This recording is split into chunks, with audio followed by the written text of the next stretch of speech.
બોલો આ છે દસાડાના ધારાસભ્ય પુરુષોત્તમભાઈ ખેંગારભાઈ પરમાર અનુસૂચિત જાતિની અનામત બેઠક ઉપરથી આ મહાશય ધારાસભ્ય બન્યા છે। તેઓ ચટ્ટીધારી છે એટલે કે આરએસએસ થી સંઘ પરિવારથી જોડાયેલા છે। અને આ સંઘ શું છે? સંઘ એક હિન્દુવાદી કટ્ટર સંસ્થા છે જે હિન્દુ રાષ્ટ્રની વાત કરે છે। અને હિન્દુ રાષ્ટ્ર એટલે કે મનુવાદ, બ્રાહ્મણવાદ અને મનુવાદ એટલે કે જેમાં શૂદ્રો માટેની અલગ વ્યવસ્થા, અલગ વિધાન। મનુવાદ એટલે કે જેમાં શૂદ્રોના ગળામાં કુંડળી અને કમરમાં ઝાડુ એ તેમની ઓળખાણ આપી। મનુવાદી વ્યવસ્થા એટલે કે તળાવમાંથી પશુ પણ પાણી પી શકે પરંતુ માણસ પાણી ના પી શકે એવી વ્યવસ્થા। અને શૂદ્ર જો વેદ સાંભળે તો એમના કાનમાં ગરમ સીસું નાખી દેવાનું અને જો મંત્રોચ્ચાર કરે તો તેમની જીભ કાપી લેવાની।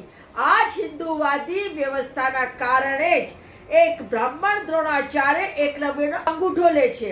એવા તો પુરુષોત્તમ રામ શંભુકનો બંધ કરી દે છે।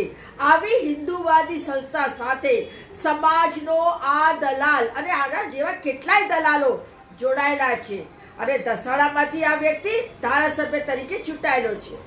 આજના દોરની વાત કરું તો આ મનુવાદી બ્રાહ્મણવાદી વ્યવસ્થાના કારણે આજે પણ દલિતો સાથે હળાહળ અન્યાય થાય છે, અત્યાચાર થાય છે।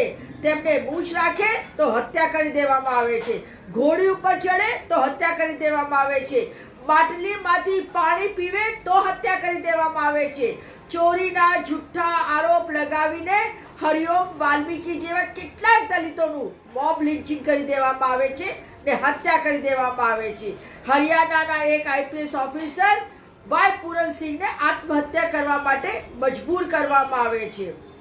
દલિત મા બેન દીકરીઓ પર બળાત્કાર થાય છે, ગામમાંથી વરઘોડો નથી કાઢી શકાતું અને આ ધારાસભ્ય સમાજનો દુશ્મન છે જેણે આરએસએસ ની પોશાક પહેરીને હિન્દુ રાષ્ટ્રની વ્યવસ્થાને મજબૂત બનાવવા અને પોતાનું ઘર ભરવા ભાજપથી ચૂંટણી લડીને અનામત બેઠક ઉપરથી ધારાસભ્ય બન્યો છે। આ વ્યક્તિ સમાજને ગેરમાર્ગે દોરી રહ્યા છે।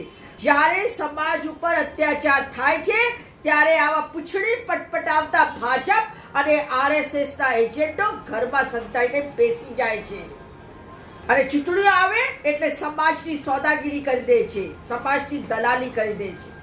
કડવું છે પણ સાચું છે।